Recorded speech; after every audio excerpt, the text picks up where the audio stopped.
So something that Avatar: The Last Airbender has always taught me is that change is constant, change is life, change is growth.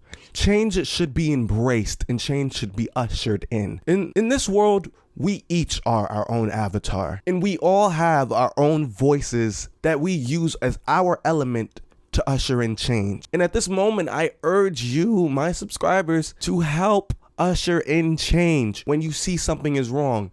Aang was a pacifist. Aang didn't fight unless he needed to, unless something was wrong. So I urge us to be like Aang at this moment and fight for what we believe in with our voices. There's a petition below. Police brutality is murder. George Floyd was murdered. So many others were murdered in the exact same way. Use your voice to change this. Be heard. Sign that petition. It's the first link down in the below. Black Lives Matter. Now back to your regularly scheduled clickbaiting. Hey, like and subscribe. Join the family.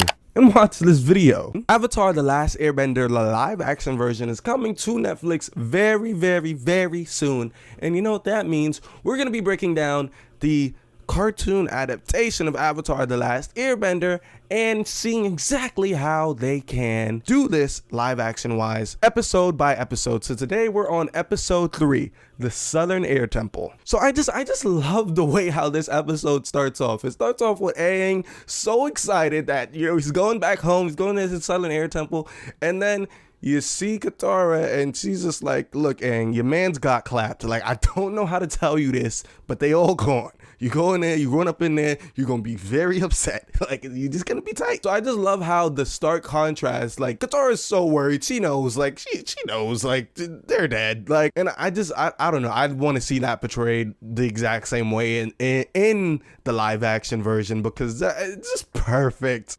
Also, this is the episode where we meet Zhao, Captain Zhao, or Commander Zhao.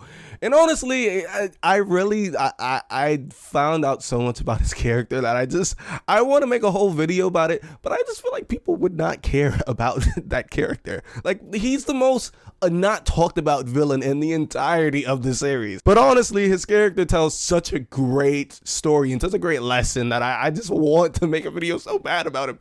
Casting wise for Commander Zhao, I really think his character give me old white man. Like, he give me old white man vibes. So I really think like it could just be like an old white dude that look like him, sort of. Like, I really think it's not gonna be too hard to play this character. I mean, okay, so scratch that. Zhao's character is very manipulative in the same way that I think he inspired Azula's character later on, and he was able to be like a foil to Zuko, which Azula then took on that role after, you know, and we all know what happened to Zhao. But I think that that's very important to nail. So that has to be nailed, the manipulation, and not everybody can ace that. Like, ooh, super manipulative. Like, that has to be done correctly. And yeah. Also, I'd like to point out this episode is being framed by two perspectives, Zuko and Aang. And just like, you see that at the beginning of the series, there was always parallels between Zuko and Aang, that they would eventually be the two to rise up and win the war together.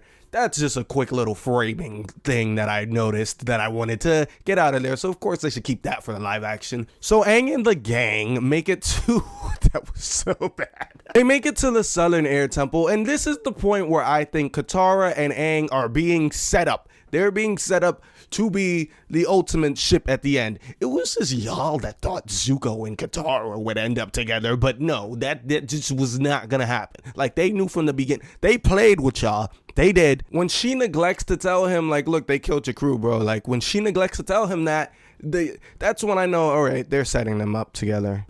And then we get to the most important part of the episode, and that's when we meet the Momo. We meet him for the first time, and he becomes our pet, and Sokka wants to eat him. Aang is like, heck no, we're not doing that. It's not what we're gonna do.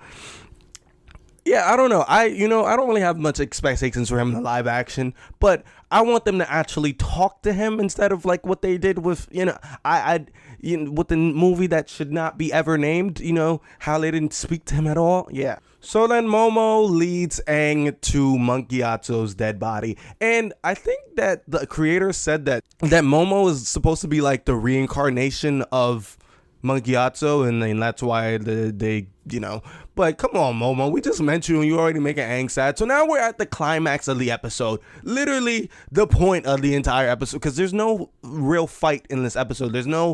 Well, there is a fight and it's the Agni Kai, but there's no direct conflict in this episode between Aang and the Fire Nation. It's just this. So this is the climax for this frame of the episode. So then we get to the Agni Kai between Zhao and Zuko, and I just want to say that this scene is very choreographed, and it's very much like a Dragon Ball Z fight or something like that, because the firebending and just the stances and the martial arts, it's next level. So in the live action, the choreography has to be on point for this scene to be nailed, but not too much. Just a nice little fight scene. Not the best, but it's pretty good. It's the first time we see two firebenders fighting.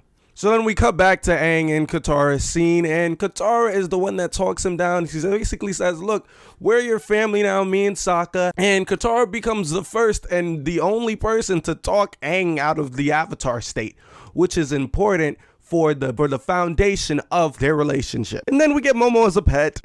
Hey, like and subscribe, join the family, and watch this video.